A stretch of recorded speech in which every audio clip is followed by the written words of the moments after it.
Mateus capítulo 27, versículo 45 em diante.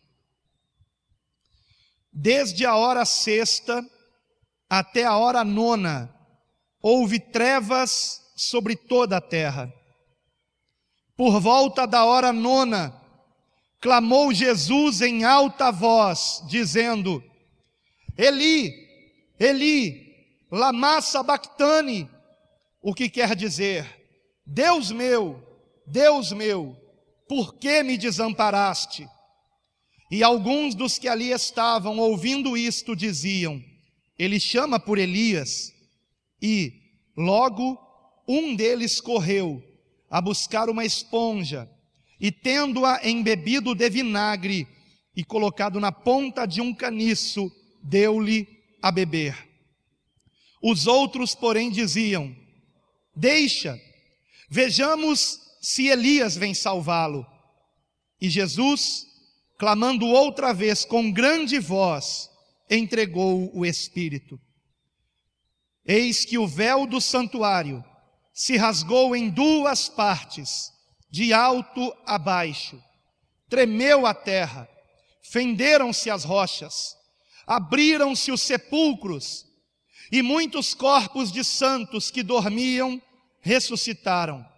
E, saindo dos sepulcros, depois da ressurreição de Jesus, entraram na cidade santa e apareceram a muitos.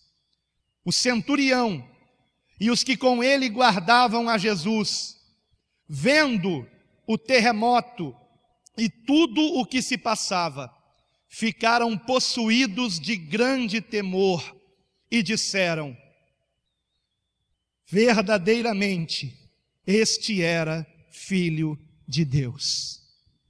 Amém. Os irmãos podem sentar-se, por favor. O texto que nós acabamos de ler aqui, amados, ele revela as últimas 3 horas do Senhor Jesus na cruz. Nós temos examinado durante todo esse ano, em cada reunião de ceia do Senhor, examinado um pouco mais daquilo que é chamado de a paixão de Cristo. E finalmente nós chegamos nas últimas 3 horas do Senhor Jesus na cruz. 3 horas, 180 minutos finais. Ele já havia passado outros 180 minutos anteriores. O Senhor foi crucificado cerca de 9 horas da manhã. E o texto que nós começamos a ler fala o que aconteceu a partir do meio-dia.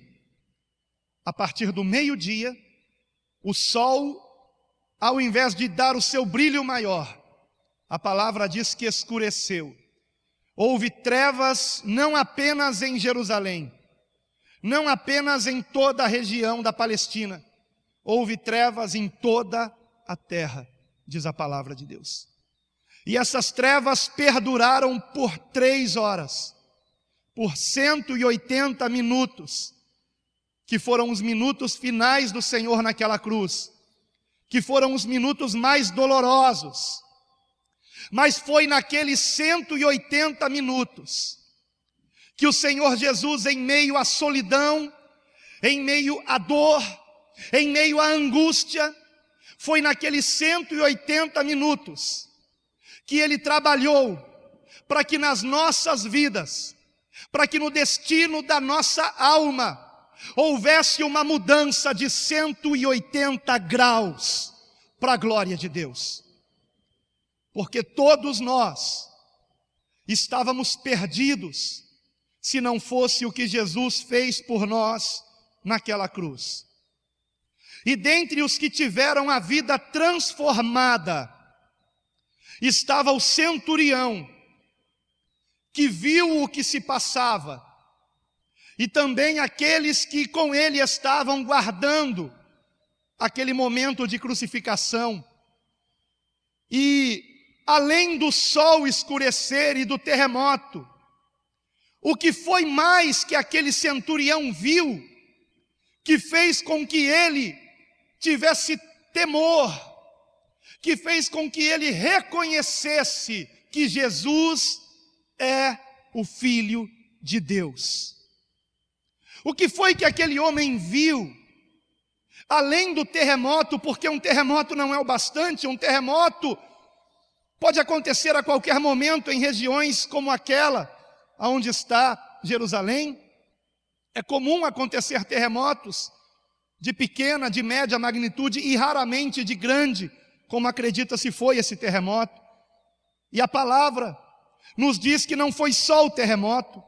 A palavra nos diz em Mateus, capítulo 27, que o centurião, vendo o terremoto e tudo o que se passava, ele e os que com ele estavam ficaram possuídos de grande temor e disseram verdadeiramente: este era Filho de Deus. O terremoto não foi a única coisa. O sol escurecer também não. Eu tenho certeza que o que mais impressionou aquele centurião foi ele testemunhar a morte de um homem na cruz, como nenhum outro homem jamais havia morrido numa cruz. E eu quero lembrar você que o centurião romano era um homem experiente, era um homem que já havia visto, que já havia inclusive colaborado para a crucificação de muitos criminosos.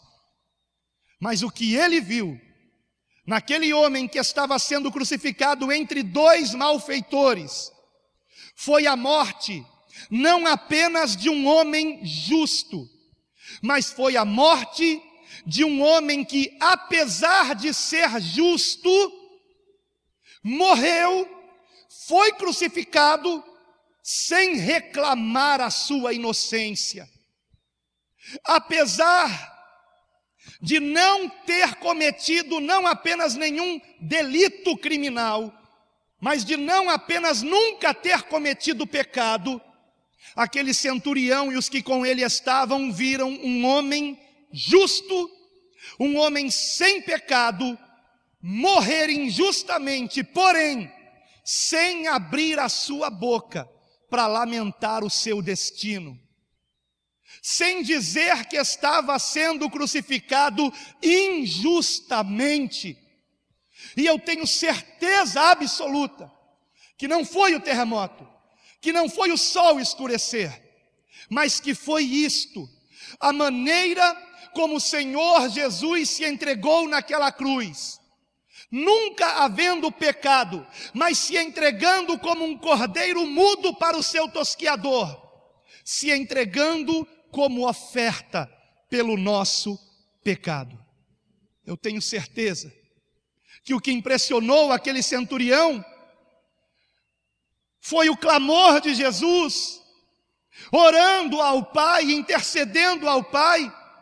Acredita-se no momento em que estava sendo encravado naquela cruz, no momento em que os cravos atravessavam suas mãos, atravessavam seus pés, e o Senhor ergue a sua voz, e ele faz uma breve oração.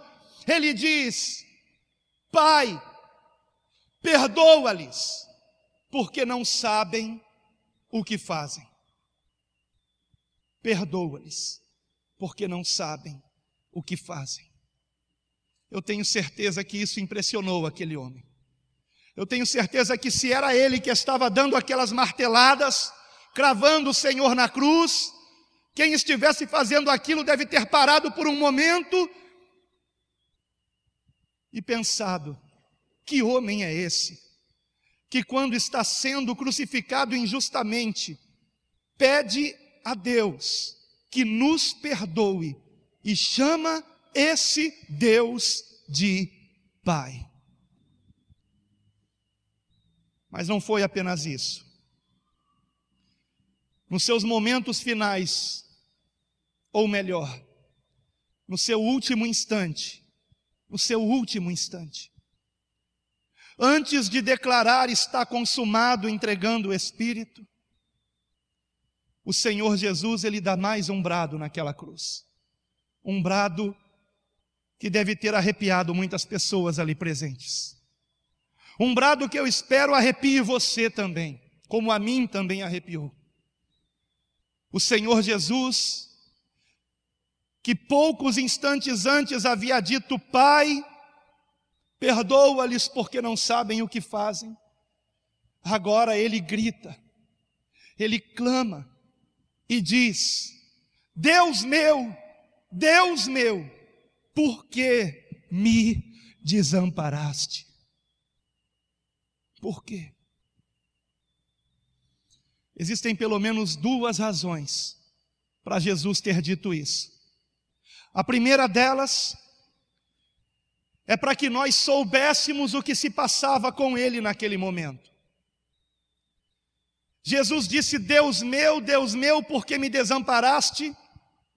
Porque o Senhor estava se referindo ao salmo que começa com estas palavras, e que eu gostaria que você examinasse junto comigo por um instante. O salmo de número 22. Certamente o Senhor queria que nós atentássemos para este salmo, que nós entendêssemos a dor que ele estava sofrendo.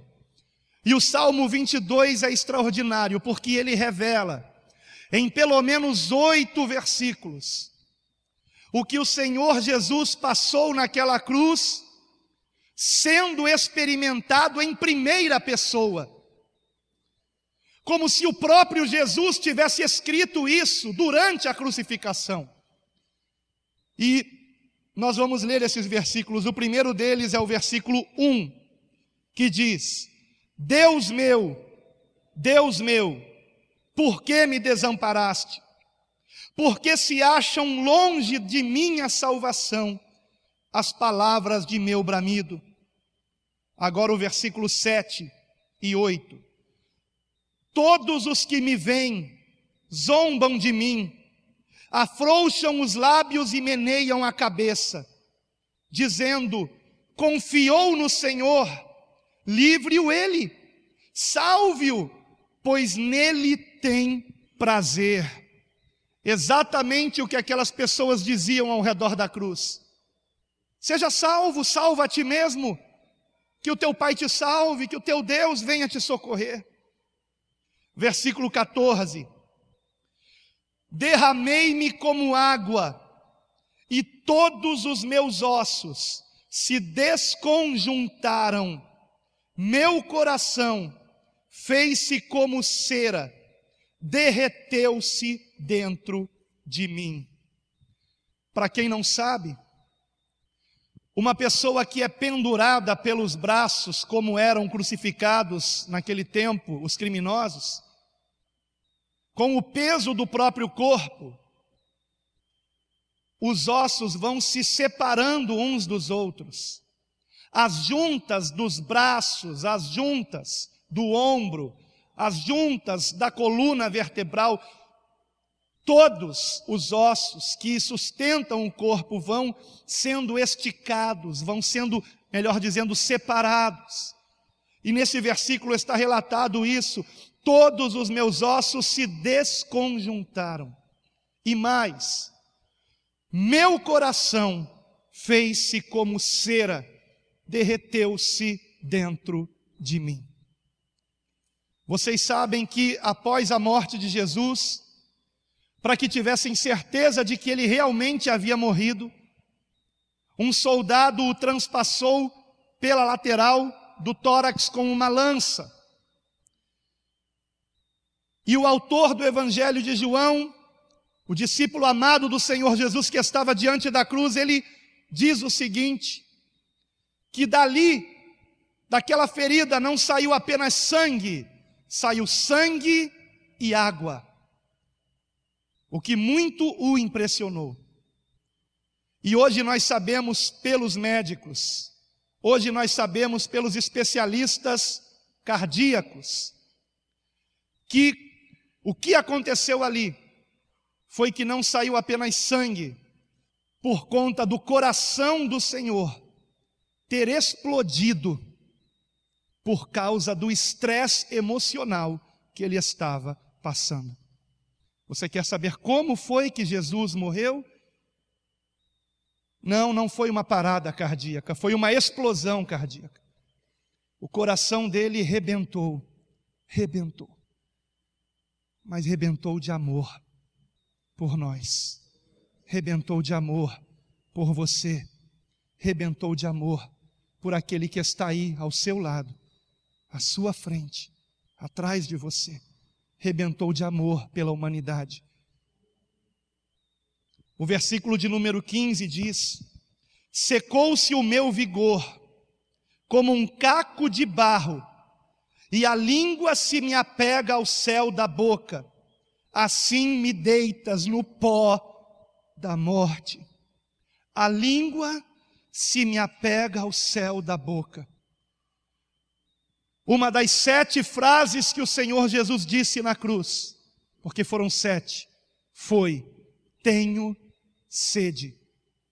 E sabe o que deram a Jesus no lugar de água? Uma esponja embebida em vinagre. Foi a última coisa que o Senhor Jesus provou antes da sua morte: o vinagre, o vinho apodrecido. Versículo 16: cães me cercam. Isso é verídico. Quando havia uma crucificação, 2 animais cercavam a cruz. Por terra, os cães, esperando que fosse tirado o morto para que eles o devorassem.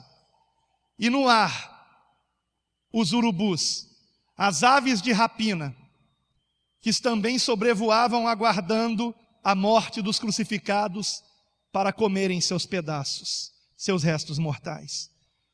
Cães me cercam, uma súcia de malfeitores me rodeia, transpassaram-me as mãos e os pés, até o detalhe da crucificação, de ser transpassado as mãos e os pés,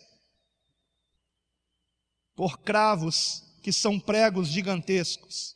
Versículo 17: posso contar todos os meus ossos, eles me estão olhando e encarando em mim. Isso mostra a posição em que Jesus estava na cruz. O crucificado, ele tomba para frente, não tem forças para levantar o seu rosto e é obrigado a olhar para o seu próprio corpo, principalmente para os ossos do tórax, que aparecem todos, como diz o Salmo no versículo 17. Versículo 18: repartem entre si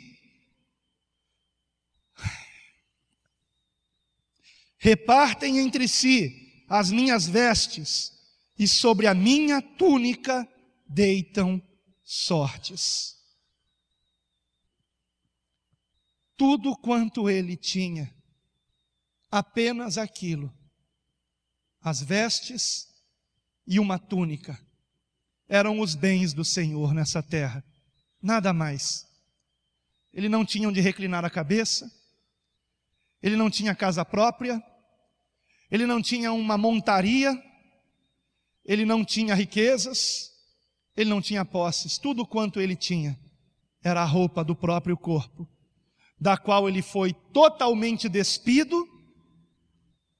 Para quem não sabe, os crucificados eram mortos nus, totalmente nus, por isso a cruz era chamada de vergonha. Era algo tão terrível que era proibido um romano ser crucificado, porque era uma morte tão terrível que os romanos jamais matavam romanos dessa forma. Essa era uma morte dada só para os povos que eles conquistavam, para os criminosos que eram de outros povos. E Jesus teve esse fim. Ele teve morte, como diz Filipenses, e morte de cruz. A pior das mortes. A morte considerada pela própria Escritura uma maldição. Nenhuma outra morte era chamada desta forma. Mas ser levantado num madeiro era considerado, como é considerado na palavra, maldição. Maldito o que for levantado no madeiro. E por que Jesus foi levantado no madeiro? Porque ele se fez maldição em nosso lugar. Porque de outra forma nós não poderíamos ser abençoados. E mais, não poderíamos ser uma bênção nas mãos de Deus. Essa é a primeira razão para Jesus ter dito: Deus meu, por que me desamparaste? Para que nós entendêssemos o que ele estava passando ao meditar no salmo que ele bradou daquela cruz. Salmo 22. E a segunda razão pela qual Jesus deu esse brado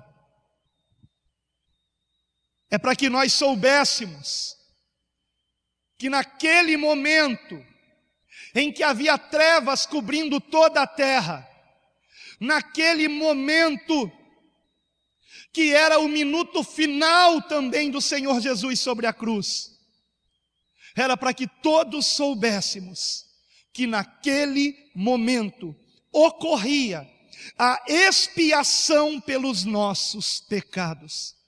Naquele momento, os nossos pecados estavam sendo lançados sobre ele, e a plena comunhão que o Senhor Jesus sempre, eternamente teve com o Pai, naquele momento, aquela comunhão foi rompida por um instante, para que ele pudesse se tornar a expiação dos nossos pecados, para que ele pudesse se tornar o Cordeiro de Deus que tira o pecado do mundo, para que ele pudesse se fazer maldição em nosso lugar.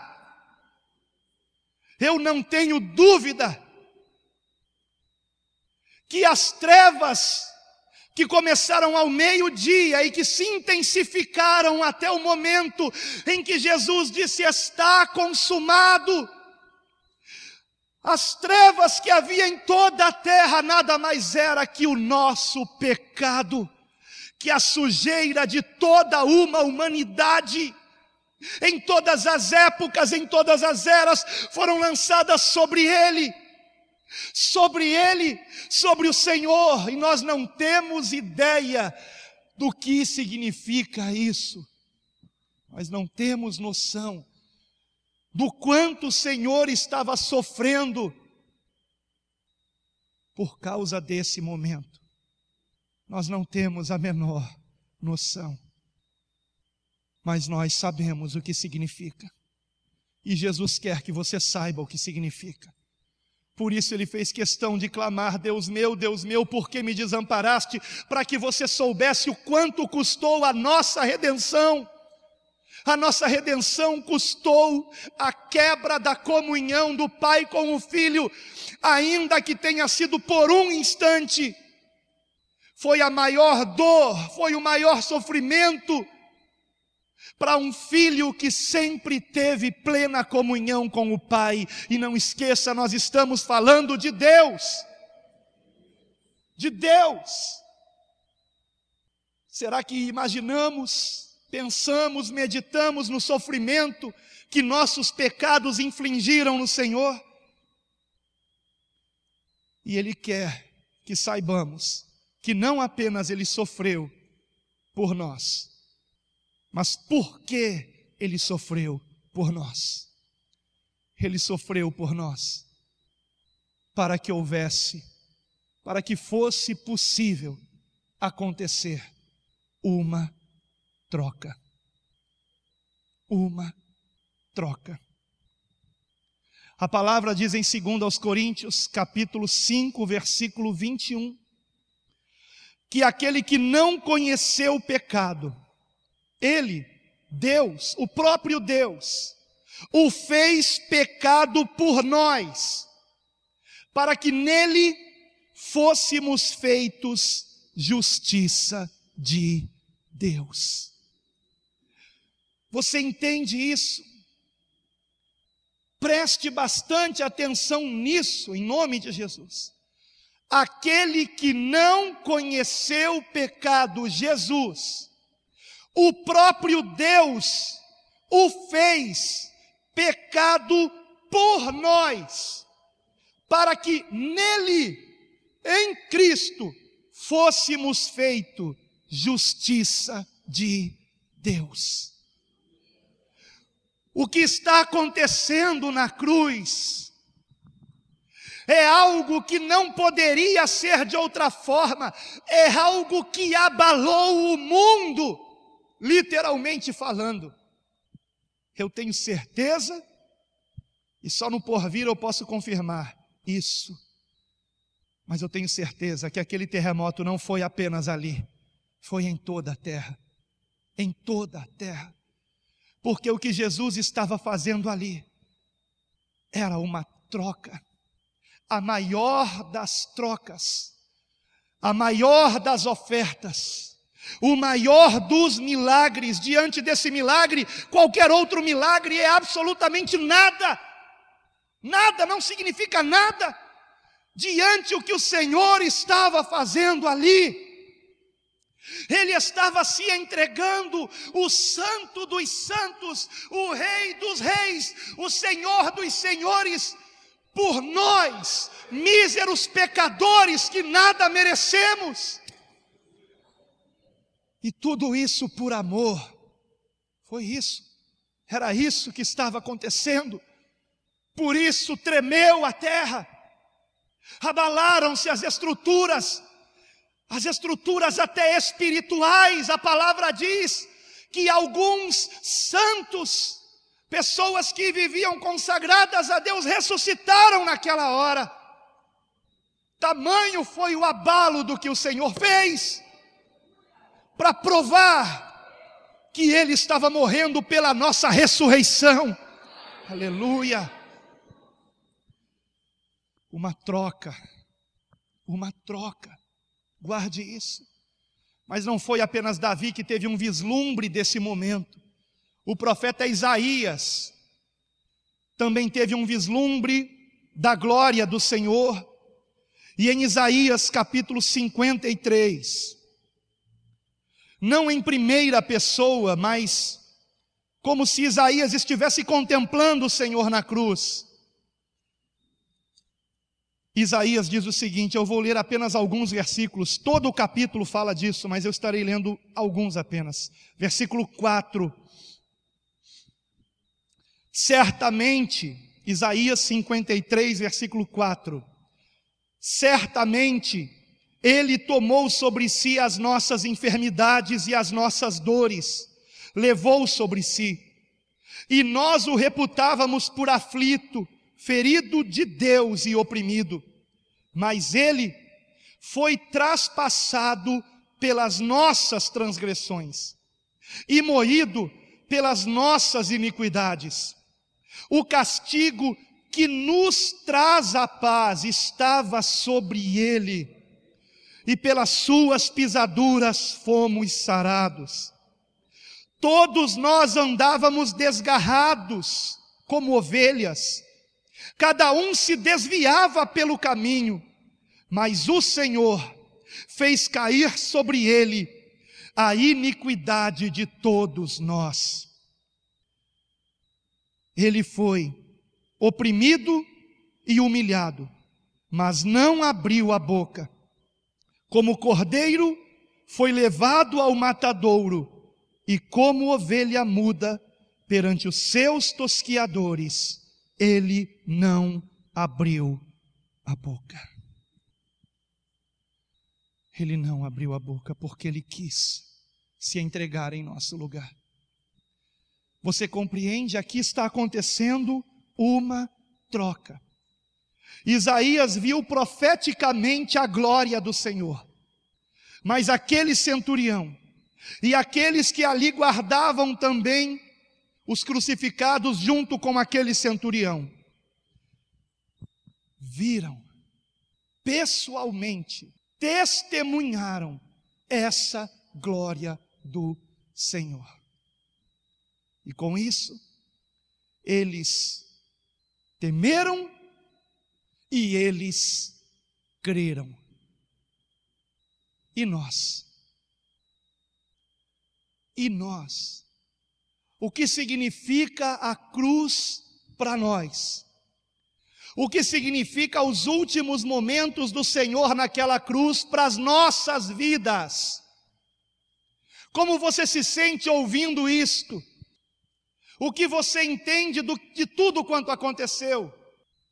É óbvio, é evidente, que se Jesus ele sofreu tudo isso para nos salvar, é evidente que é porque existe algo terrível para quem não é salvo, para quem não é redimido pelo sangue do Cordeiro de Deus, pelo sangue de Jesus. E como saber se nós estamos redimidos por este sangue? Não é difícil saber, não é. Porque eu repito, o que aconteceu na cruz foi uma troca. Uma troca. Ele morreu a nossa morte, para que nós vivamos a sua vida. Uma troca, repito, uma troca. Aliás, é a troca. Nada se compara a isso. O problema é que muitos não entendem que é uma troca. Muitos pensam que ser cristão é levantar a mão e dizer: Jesus é meu Senhor. Isso é apenas uma frase. O que o Senhor faz na cruz é uma troca. Ele morre em nosso lugar, para que nós vivamos a sua vida. Será que você fez essa troca? Existe essa troca na sua vida? Ou será que nós estamos aqui apenas nos enganando tanto a ponto de acharmos que somos salvos, para que no dia do juízo escutemos o Senhor dizer: nunca vos conheci, apartai-vos de mim, vós que viveis como se eu nunca tivesse lhes dado uma lei. Essa é a interpretação correta de praticar iniquidade. A palavra aí é anomia, viver como se não houvesse lei. A maior das leis está ali estampada no painel da igreja: amai-vos uns aos outros assim como eu vos amei, como Ele nos amou. Não é apenas como eu quero ser amado, é como Ele me amou. E como é que Ele me amou? Ele se entregou por mim sem que eu merecesse. Ele deu a sua vida por mim sem que eu a merecesse. E como é que eu tenho que amar o meu irmão? Amá-lo de tal forma que eu esteja disposto até a dar a minha vida por ele, se necessário for. Primeira Epístola de João, capítulo 3, versículo 16. Assim como ele nos amou, nós devemos dar a nossa vida pelo nosso irmão. Assim como ele deu a sua vida por nós. No entanto, muitos pensam que ser cristão é ter uma Bíblia, participar dos cultos, não todos, mas apenas aqueles que lhe der vontade, e está tudo bem. Isso é ser cristão. Não brinque com isso, meu irmão, porque isso não é ser cristão, isso é ser evangélico. Ser cristão é algo muito mais profundo. É uma troca. Troca. Em 2 Coríntios capítulo 5, versículo 15, está escrito, 2 Coríntios capítulo 5, versículo 15, um versículo para você marcar.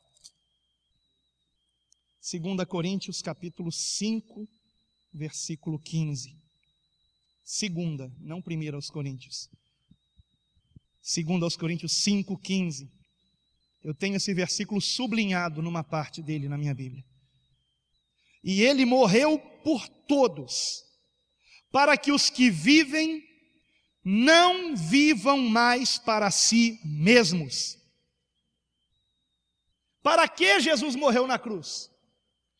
Para que nós não vivamos mais para nós mesmos.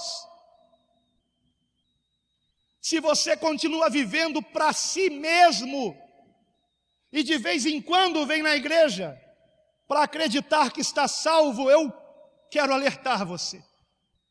Você está perdido, mas ainda pode ser salvo.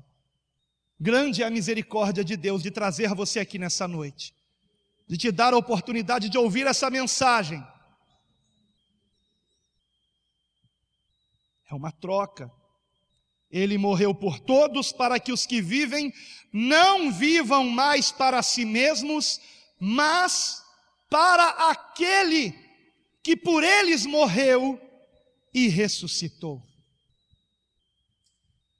Se você não vive para Jesus, é porque não houve essa troca na tua vida. Não houve.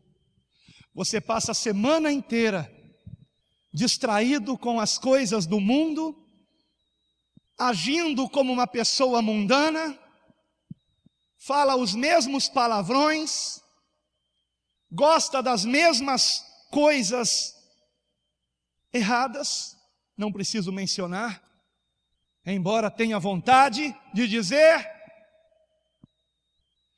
dá ibope para os programas para os quais Satanás é o primeiro a bater palma. Você está lá sentado assistindo. Sabe por quê? Porque você não fez a troca. Não, você não fez.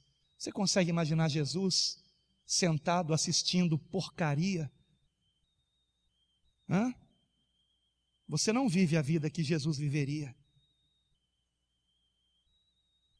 Você pode descansar, pode ter momentos de descontração, como o próprio Senhor Jesus tentava ter, mas não deixavam, porque as multidões viviam seguindo.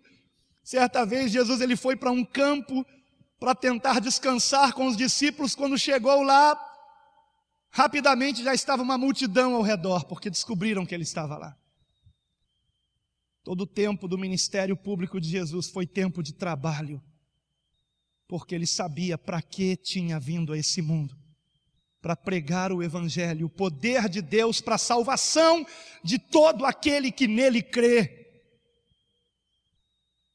E quando nós trocamos as nossas oportunidades de evangelizar para fazer qualquer outra coisa, isso é a evidência clara e inequívoca de que Jesus não vive em você. Não houve essa troca.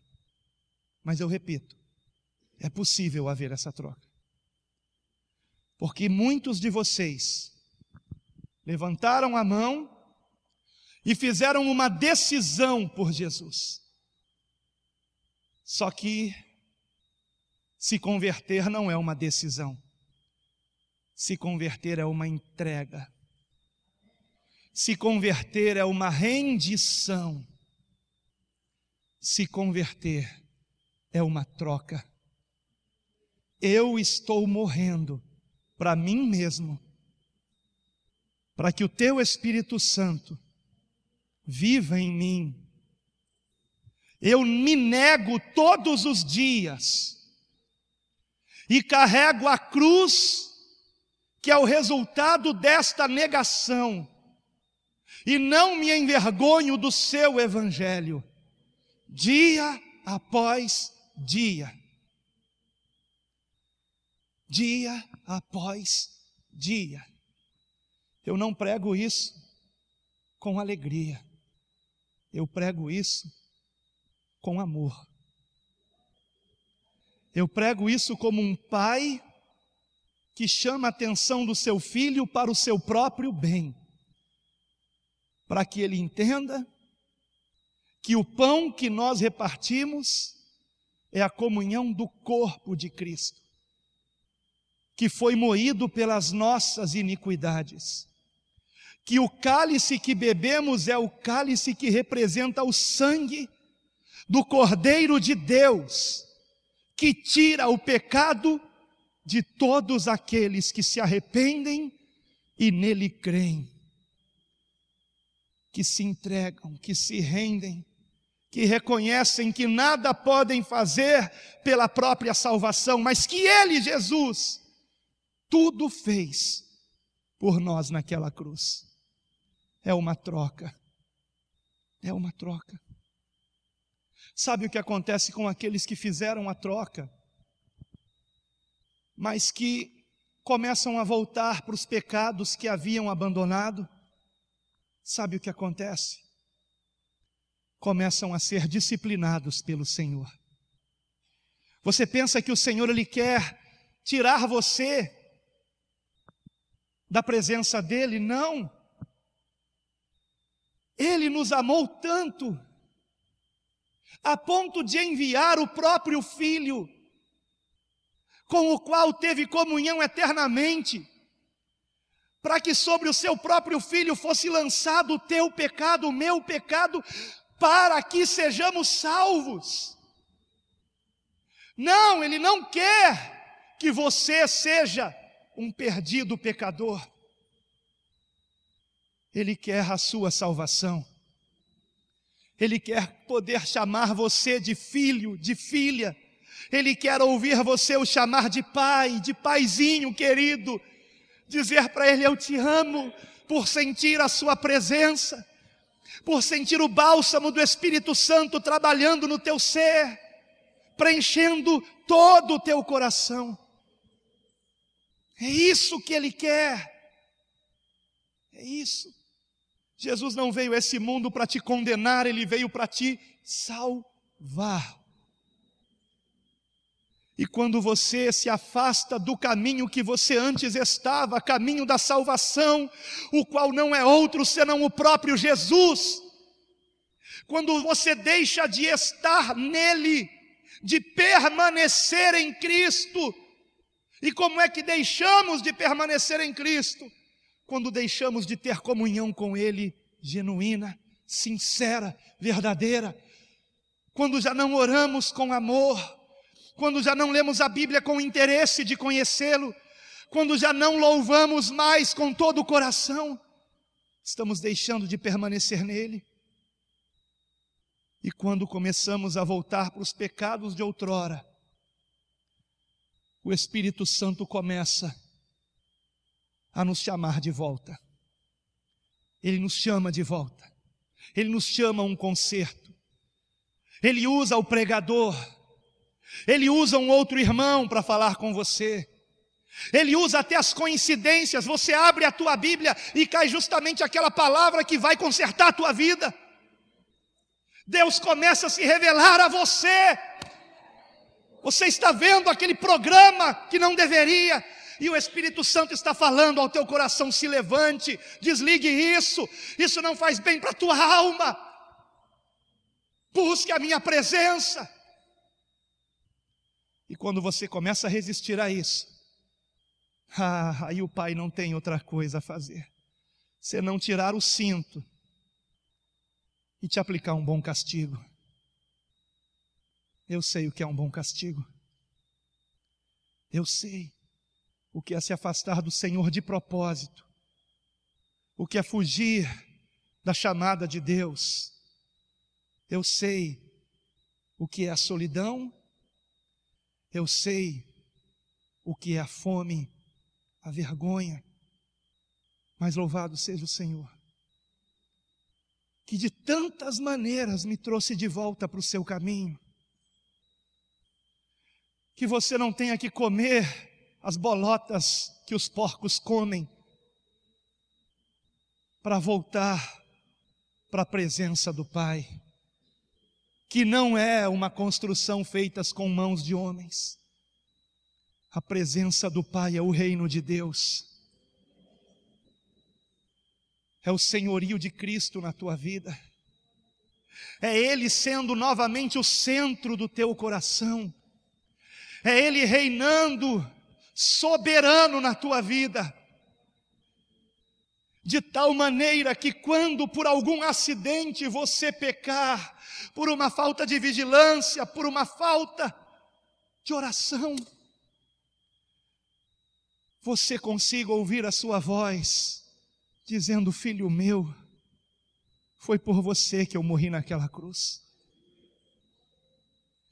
Para que você chore, se arrependa, dobre seu joelho e diga: muda-me, Senhor, muda-me, Senhor, porque eu não consigo, eu não consigo.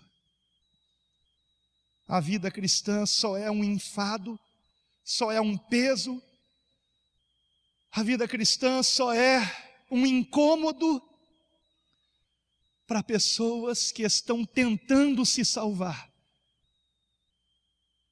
Mas para aqueles que entendem que se trata de uma entrega, de morrer para si mesmo, de morrer para suas próprias vontades, de fazer o que bem entende, de pensar que porque tem mais de 18 anos, agora você faz o que bem quer da sua vida. Não brinque com Deus, porque Ele tem falado com você. E se você continuar resistindo ao Espírito Santo, o Senhor vai ter que disciplinar você. Eu quero ler apenas alguns versículos antes de nós fazermos essa oração. Romanos capítulo 6. Que diremos, pois? Permaneceremos no pecado, para que seja a graça mais abundante? De modo nenhum. Como viveremos ainda no pecado, nós os que para ele morremos? Ou porventura ignorais que todos nós, que fomos batizados em Cristo Jesus, fomos batizados na sua morte? Fomos, pois, sepultados com ele, na morte pelo batismo, para que como Cristo foi ressuscitado dentre os mortos, pela glória do Pai, assim também nós andemos em novidade de vida. É uma vida diferente, não é uma vida de hipocrisia. Se converta.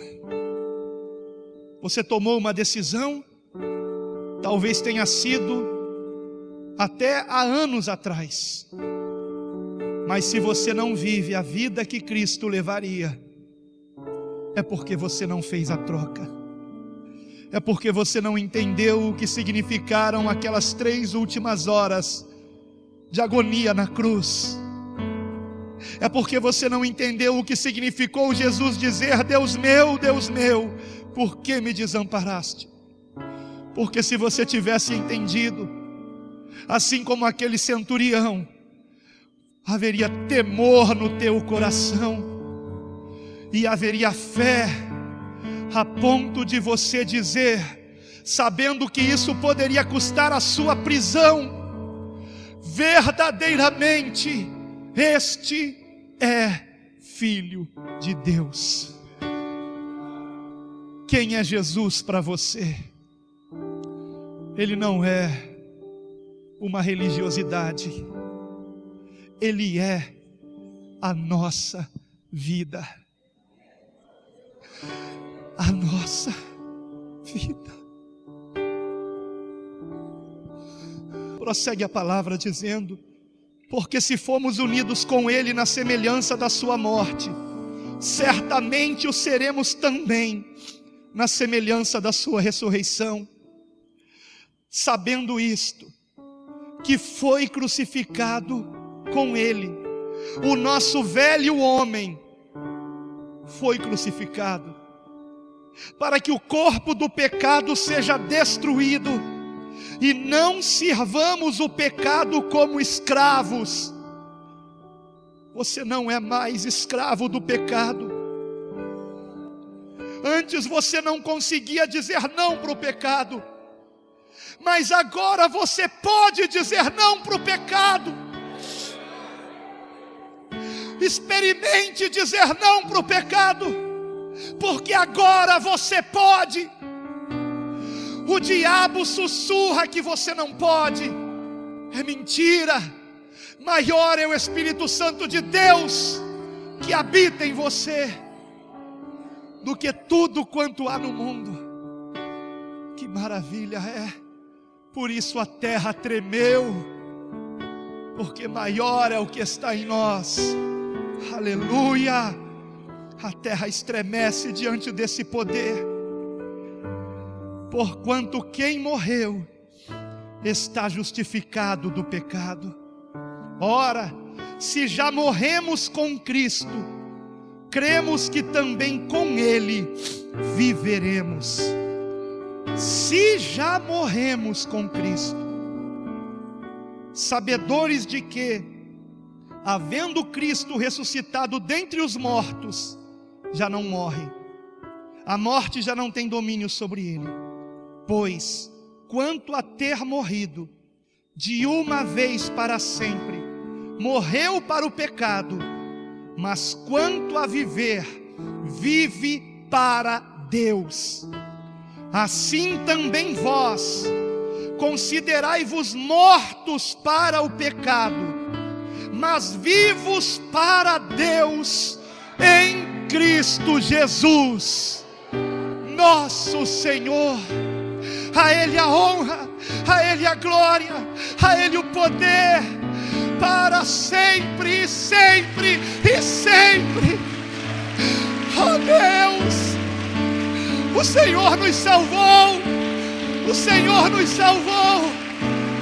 Somos salvos, Pai, somos salvos. Obrigado. Glórias ao teu nome para sempre, glórias ao teu nome para sempre.